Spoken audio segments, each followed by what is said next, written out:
Matt Higgins was the most popular man in town. He couldn't walk down the street without being approached and talked to by his friends, as well as people he had never recalled speaking to in his life.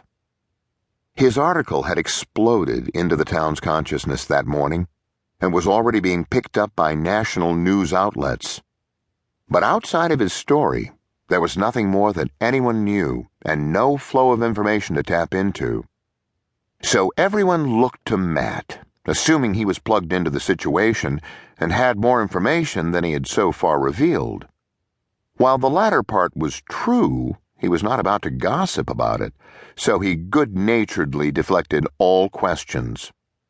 "Check the paper tomorrow," was all he would say, and then laugh when the response to that was decidedly unfavorable.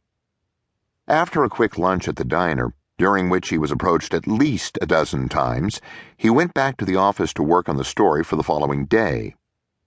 Katie was there. She had been spending much more time at work ever since the hurricane struck, and saw no reason to stop now. "They're swarming out there," he said, and she knew exactly what he meant. "Nothing like a serial killer to generate conversation." He laughed. "Good thing he's our serial killer." "You taking this seriously enough, Matt?"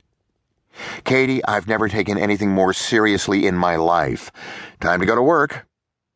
He had more than enough for the next day's story. He estimated that he'd left enough out of the first piece to leave him with at least 3 days' worth if he'd dribbled it out conservatively.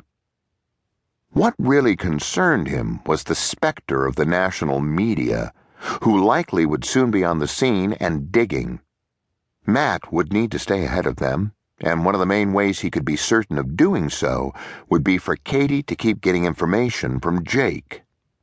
And while he respected her strength and ability, that relationship was so complicated that he had strong doubts she could hold her own. Fortunately, he had a backup plan in place. Matt labored over the computer much longer than he ordinarily would, and far more than necessary. He was an excellent writer, more than capable of telling this story effectively. In fact, the story was so powerful it could just about tell itself. But he wasn't writing about a boring town council meeting, or a fender bender, or any of the other banal junk that ordinarily filled the pages of the Wilton Journal.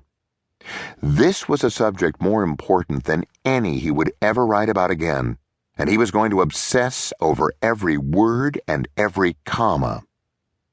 But finally it was put to bed, and Matt spent some time reflecting on what his next step should be, beyond writing a daily story. He didn't just consider himself a reporter. He was an investigative reporter, and the investigative playing field couldn't be more favorable to him. He had inside knowledge of the story and more local contacts than anyone else. Katie's arrangement with Jake would likely prove invaluable, but Matt was also going to make things happen.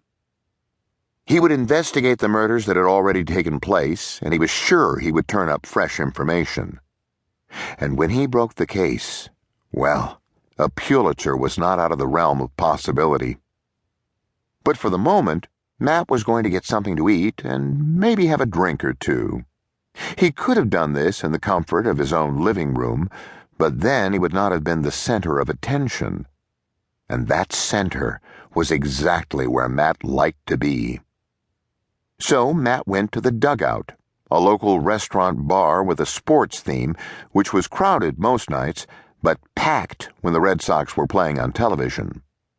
They had played that afternoon, so while the place was busy, it wasn't mobbed. Matt's entrance, despite the fact that he was a semi-regular, created a stir.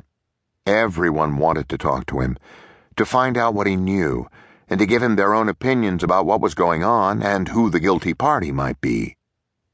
He pretended not to like the attention, but sat there for 2.5 hours, having dinner and then a succession of beers. The best part, he soon realized, was not that he had created a journalistic stir. No, the best part was that it seemed like